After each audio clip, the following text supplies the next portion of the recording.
Shock लागून दोघांचा मृत्यू, हृदय पिळवटून टाकणारी घटना। आरग तालुका मिरज येथील माळी वस्तीमध्ये शॉक लागून दोघांचा जागीच मृत्यू झाल्याची घटना घडली आहे।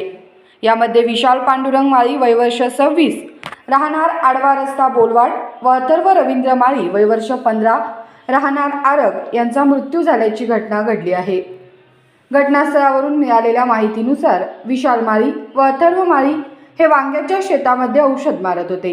यामध्ये वांग्याच्या शेती शेजारी महावितरणचा ट्रान्सफॉर्मर असल्याचे दिसते। औषध मारताना विजेचा शॉक लागून दोघांचा मृत्यू झाला, अशी चर्चा घटनास्थळावरून मिळाली। मयत अथर्व माळी व विशाल माळी हे मामाभाचे असल्याची माहिती घटनास्थळावरून मिळाली। या घटनेमुळे आरग बोलवाड गावावर शोककळा पसरली आहे। विशाल माळी हे शेती करण्यासाठी अथर्व यांच्या शेतामध्ये येत होते।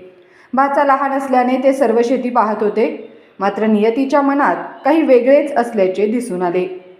घटनास्थळावर पोलीस हजर झाले आहेत। पुढील तपास मिरज ग्रामीण पोलीस करत आहेत।